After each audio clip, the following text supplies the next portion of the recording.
Hello everyone and welcome to the psychology crew. आज हम बात करने वाले हैं एनजाइटी डिसऑर्डर के ऊपर, तो प्लीज़ वीडियो पूरी देखिएगा ताकि आपकी सारी कंसेप्चुअल क्लैरिटी हो जाए और आपको पता चल जाए कि एनजाइटी डिसऑर्डर में क्या क्या होता है। अगर आपको वीडियो आज का अच्छा लगे तो चैनल को सब्सक्राइब करना मत भूलिएगा। वीडियो को लाइक, शेयर और कमेंट ज़रूर कर दीजिएगा। चलो बिना टाइम वेस्ट करते हुए आज का वीडियो स्टार्ट करते हैं। आप लोगों को याद होगा कि जब आप स्कूल डेज में होते थे, क्या पता आप में से कई सारे लोग स्कूल में हो भी अभी भी और एग्ज़ाम देने जा भी रहे हों, तो एग्ज़ाम के टाइम से एग्ज़ाम देने से पहले आपको एक बड़ा डर लगता है और एक बड़ी टेंशन हो जाती है, एक बड़ा आपका हार्ट रेट बड़ा तेज़ हो जाता है और आप बड़े डर जाते हैं कि यार पता नहीं एग्ज़ाम में क्या होगा। और ये चीज़ हमेशा जब होती है जब आपके एग्ज़ाम्स होने वाले होते हैं और आपके एग्ज़ाम चल रहे होते हैं। इसे एग्जामिनेशन एनजाइटी भी जैसे आप लोगों ने सुना होगा कहते हैं। तो ये एनजाइटी हो जाती है, या फिर ये वाला डर जब लगता है जब आप लोगों को स्टेज पे जाके परफॉर्मेंसेस देनी होती है, या फिर आप लोगों को कोई स्टेज का आपको आपकी स्पीच है, आपकी डिबेट है, या फिर वो सुबह स्कूल वाली असेंबली में जाके आपको प्लेज बोलनी होती है, कोई भी पोएम बोलनी होती है, तब आप बड़ा ही एनजाइटी फील करना स्टार्ट कर जाते हैं, आपको बड़ा डर लगने लग जाता है। अगर देखो यार वहाँ तक एनजाइटी फील होती है ना, तब मुझे ऐसा लगता है कि वो काफ़ी नॉर्मल है, वरना आप लोग काम कैसे करोगे अपनी लाइफ में अगर इतनी भी एनजाइटी फील नहीं होगी तो। पर यही चीज़ें अगर एक एक्सट्रीम लेवल को क्रॉस कर जाएं, एक एक्सट्रीम लेवल पर ही आ जाएं और आपकी डेली लाइफ को प्रॉब्लमेटिक बना दें, आप अपनी डेली लाइफ का काम भी अगर इन चीज़ों से नहीं कर पा रहे हैं, तो मुझे ऐसा लगता है कि तब जाकर एनजाइटी डिसऑर्डर हो जाता है। अगर मैं एनजाइटी डिसऑर्डर्स के कुछ सिम्टम्स की बात करूं, तो एनजाइटी डिसऑर्डर में आपका हार्ट रेट बहुत ज़्यादा इंक्रीज़ हो जाता है, आप बहुत ज़्यादा नर्वस हो जाते हैं, इंटेंस फियर आप लोग फील करना स्टार्ट कर देते हैं, बहुत ज़्यादा वरी होती है आपको, आप बहुत ज़्यादा स्वेटिंग फील करते हैं, सबसे ज़्यादा तो लॉस ऑफ एपेटाइट फील करना, आपको भूख ही नहीं लगती उसके अंदर। और कभी कभी तो ऐसा भी होता है आपको शॉर्ट ऑफ स्लीप हो जाते हैं, आपको सांस भी नहीं आ रही होती, आपको नींद भी नहीं आ रही होती और चीज़ें बहुत ज़्यादा वर्सन हो जाती है और आप अपनी डेली एक्टिविटीज़ जो होती हैं, आपकी डेली लाइफ की एक्टिविटीज़, फंक्शंस को, काम पे जाना, वो चीज़ें नहीं हो पाती हैं एनजाइटी के अंदर। तो ये तो एक थोड़ी मोड़ी एक जनरल बात थी एनजाइटी डिसऑर्डर के ऊपर, जो कि साइकोलॉजी फील्ड का एक बहुत ही इम्पॉर्टेंट पार्ट है। तो आइए देखते हैं एनजाइटी डिसऑर्डर के अंदर क्या क्या और चीज़ें हो सकती हैं। ये एक अनकंफर्टेबल और एक अनप्लेजेंट सी फीलिंग है, जो कि इंटेंस, हमें उसके अंदर जो कि फियर होता है, हम बहुत ज़्यादा वरी कर देते हैं, जैसे कि अभी हमने बात भी की थी। तो ये थी हमारी बेसिक सी एनजाइटी जिसे हम कह सकते हैं। अब इस एनजाइटी डिसऑर्डर के बहुत सारे पार्ट्स भी होते हैं। हम अलग अलग टाइप की एनजाइटी फील करते हैं अपनी लाइफ में, अलग अलग सिचुएशन से रिलेटेड हो सकती है हमारी एनजाइटी। तो एनजाइटी बहुत सारे टाइप्स की होती है, जैसे कि जनरलाइज्ड एनजाइटी डिसऑर्डर जिसे हम जीएडी भी बोलते हैं, social phobias, panic disorder, agoraphobia, specific phobia, post traumatic stress disorder and OCD, obsessive compulsive disorder. तो एक एक करके सारे टाइप्स को आज डिस्कस करते हैं। कोई भी डाउट हो तो कमेंट बॉक्स में ज़रूर लिख देना, और तुम्हें कुछ और भी एक्स्ट्रा इन्फॉर्मेशन पता हो तो वो भी तुम मेंशन कर सकते हो कमेंट बॉक्स में। तो सबसे पहले आ जाता है generalised anxiety disorder. Generalised anxiety disorder के अंदर है ना, एक प्रोलॉन्ग्ड इंटेंस फियर जनरेट होता है एक इंडिविजुअल के अंदर, और जो भी किसी चीज़ से खासकर से रिलेटेड नहीं होता, कोई ऐसा कुछ खासा रीज़न नहीं होता उस फियर का, बस डर लग रहा होता है उस इंडिविजुअल को। वो रिलेटेड हो सकता है कि कंटिन्यूअस एक टेंशन होना, चिंता होना, नर्वसनेस होना अबाउट द फ्यूचर, कि पता नहीं यार आगे जाके क्या होगा, कैसी चीज़ें होंगी, किस तरह होगा नहीं होगा। इस तरीके की जो एनजाइटी फियर फील करना होता है वो जीएडी के अंदर जनरली देखा जाता है कि एक इंडिविजुअल फील करता है। या फिर उसको ये फील होगा कि इन्वायरमेंट में कोई ना कोई डेंजरस सिचुएशन, कि कुछ तो खतरा है मेरे इन्वायरमेंट में। और किसी भी ना, ये जो जेडी के अंदर एक फियर होता है किसी पर्टिकुलर ऑब्जेक्ट से स्पेसिफिक टाइप का, ऐसा कुछ भी नहीं होता है, बस ये एक जनरल वे में एक इंडिविजुअल एक्सट्रीम लेवल पे कहेंगे कि फियर फील कर रहा होता है। इसके बाद आता है आपका पैनिक डिसऑर्डर। पैनिक डिसऑर्डर के अंदर तो थोड़ी सी कहानी खराब हो जाती है।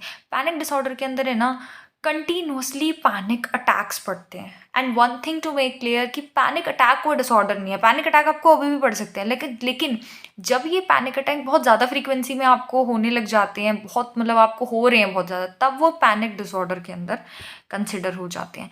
पैनिक डिसऑर्डर के अंदर क्या हो जाता है कि आपको ऑल ऑफ अ सडन आप लोग बहुत ज़्यादा, आपका हार्ट रेट इंक्रीज हो जाता है, इंटेंस फियर हो जाता है, आपको ऐसा लगता है आपका गला चोक हो रहा है, पाल्पिटेशन होती है, शॉर्ट ऑफ ब्रेथ होना स्टार्ट कर देते हैं, you feel like you are getting a heart attack और यू आर डाइंग और यू आर गोइंग क्रेजी, आप जैसे पागल ही हो जाएंगे। इस तरीके की चीज़ें आप फील करना स्टार्ट कर देते हो पैनिक डिसऑर्डर के अंदर। कुछ सिम्टम्स जैसे कि इन्होंने यहाँ पे बताए हुए हैं, स्वेटिंग, पैल्पिटेशन, नॉर्जिया, इस टाइप की चीज़ें ना पैनिक डिसऑर्डर में बहुत ज़्यादा।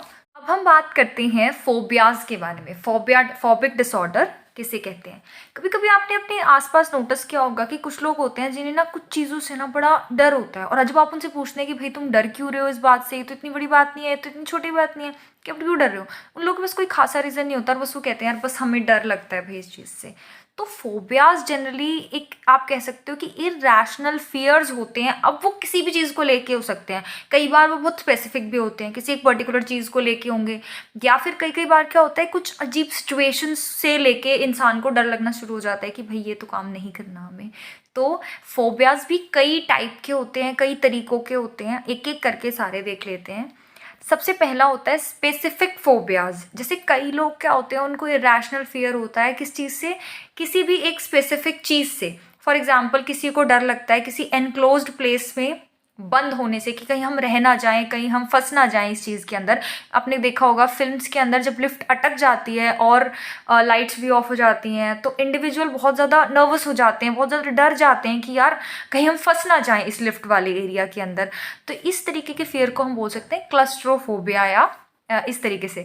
या स्पेसिफिक फोबिया की बात करे थे हम लोग, तो स्पेसिफिक फोबिया के अंदर जैसे कि किसी ऑब्जेक्ट से हो जाए, किसी पर्टिकुलर एनिमल से हो जाएगा। जैसे मैं बताऊं तो भाई मुझे डॉग से बहुत ज़्यादा डर लगता है, मुझे लगता है वो खा जाएगा, कुछ हो जाएगा। खाना वाना वैसे तो कोई डॉग ने है नहीं इतना, कोई कुछ नहीं कहता, बस एक डरने वाली बात होती है, बट फिर भी किसी एक स्पेसिफिक चीज़ से स्पेसिफिक फोबियाज के अंदर हमें फोबिया हो जाता है। Next is social phobia.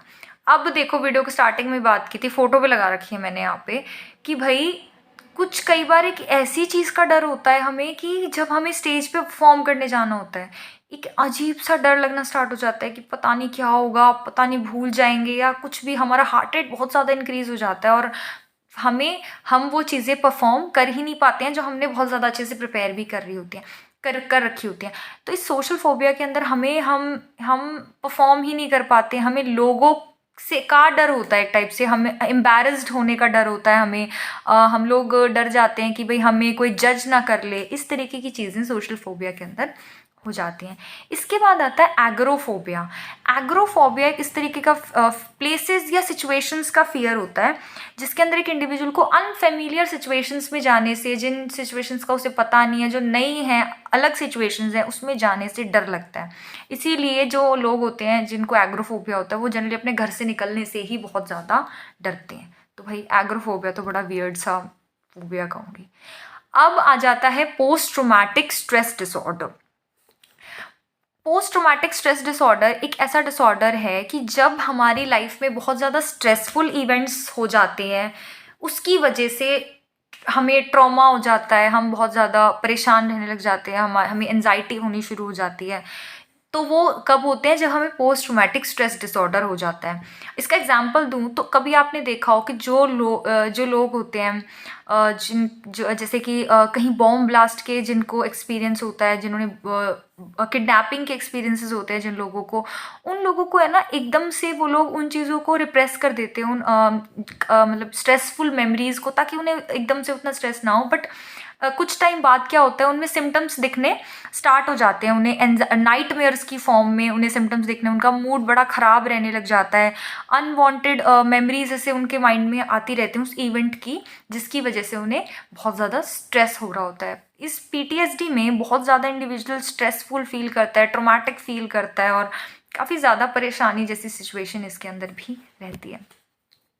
Then comes the obsessive compulsive disorder, OCD भी जिसे कहा जाता है। ये तो पक्का सबके घर में भाई एक एक OCD वाले तो पक्का मुझे लगता है बैठे ही हैं। कभी भी तुम देख लेना, नोटिस करना, एक घर में ऐसा बंदा होगा जिसमें सफाई का बहुत ज़्यादा कीड़ा होगा। साफ़ करी हुई चीज़ों को भी 10-10 बार साफ़ करने की जो एक आदत होती है वो जनरली ओसीडी हो सकता है उस इंडिविजुअल को। कैसे, अगर मैं आपको एक्सप्लेन करूं, ऑब्सेशन और कंपल्शन को दो अलग अलग पार्ट्स में देखो। Obsessive behaviour is the inability to stop thinking about a particular topic, idea और थॉट। एक इंडिविजुअल चाह कर भी नहीं ट्राई कर पाता कि उसके दिमाग में वो थॉट ना आए। फॉर एग्जाम्पल, मेरे दिमाग में एक ऑब्सेशन रहेगा ही कि मुझे हाथ धोने हैं, ये थॉट कंटिन्यूसली मेरे माइंड में चलता रह जाएगा। एक ऑब्सेशन रहेगा कि हाथ धोने हैं, हाथ खराब है, हाथ में जर्म्स हैं, मुझे तो हाथ धोने हैं। ये थॉट जो पैटर्न है वो चलता ही रहेगा ऑब्सेशन के अंदर। And then in compulsion, compulsive behavior is the need to perform certain behavior over and over again। यानी कि मेरी माइंड, मेरा बॉडी है वो मुझे कंटिन्यूसली मुझे ऐसा होता रहेगा कि मुझे हाथ धोने हैं, मुझे हाथ धोने हैं, वरना मेरे हाथों में जर्म्स रह जाएंगे। तो ऑब्सेसिव कंपल्सिव बिहेवियर भी एक काफ़ी इसके अंदर जो आप कह सकते हो बार बार नोट काउंट करना, हैंड वॉशिंग जैसे मैंने आपको बताया, आपको बर्तन जो होते हैं घरों में उनको वॉश करना बार बार कि वो गंदे हैं। तो इस तरीके की एक कंपल्शन, एक ऑब्सेशन हमारे माइंड में हो जाता है, हमारे माइंड में ऐसी चीज़ें हो जाती हैं। अब आ जाता है कॉजेज ऑफ एंजाइटी डिसऑर्डर। तो हमने सारे एक बार एंजाइटी डिसऑर्डर्स के टाइप देख लिए, जैसे जनरलाइज्ड एंजाइटी डिसऑर्डर, फोबियाज देख लिए, फोबियाज में specific phobia, agoraphobia, social phobia, panic disorder देख लिया हमने, पोस्ट ट्रॉमेटिक स्ट्रेस डिसऑर्डर देख लिया, ओसीडी ऑब्सेसिव कंपल्सिव डिसऑर्डर भी देख लिया। अब देख लेते हैं कॉजेज ऑफ एंजाइटी डिसऑर्डर। कभी कभी क्या होता है ना, केमिकल इम्बैलेंसेस की वजह से भी हमें एंजाइटी फील होती है। क्या होता है, हमारी ब्रेन में कई ऐसे न्यूरोट्रांसमीटर्स काम कर रहे होते हैं, जैसे कि सेरोटोनिन एंड डोपामाइन, जो कि हमारे मूड को काफ़ी ज़्यादा स्टेबलाइज रखते हैं। तो कभी कभी क्या होता है ना, उसकी वजह से भी हमें इनकी इम्बैलेंसेस की वजह से भी हमारे जो मूड में है वो एक फ्लक्चुएशन रहती है और हम एंजाइटी फील करते हैं। दूसरा रीज़न हो सकता है हमें एंजाइटी डिसऑर्डर का, वो हो सकता है एनवायरमेंटल फैक्टर्स। अगर आप ऐसे इन्वायरमेंट में रह रहे हैं जहाँ बहुत ज़्यादा स्ट्रेस रहता है, बहुत ज़्यादा ऐसे बहुत सारे फैक्टर्स हैं जो आपको एंजाइटी दे सकते हैं, तब भी आपको एंजाइटी होने के बहुत सारे ऐसे चांसेस हैं। फिर हेरिडिटी, अगर आपकी फैमिली में किसी को एंजाइटी डिसऑर्डर है, एंजाइटी इशूज़ रहते हैं या कोई भी साइकोलॉजिकल डिसऑर्डर है, तो बहुत ज़्यादा चांसेस होते हैं कि आपको भी एंजाइटी हो सकती है। तो ये कुछ रीजंस थे या फैक्टर्स थे या कॉजेज जिसे आप कह सकते हो कि एंजाइटी डिसऑर्डर के, इन चीज़ों की वजह से भी आपको एंजाइटी हो सकती है। तो that's for today, thank you so much for watching.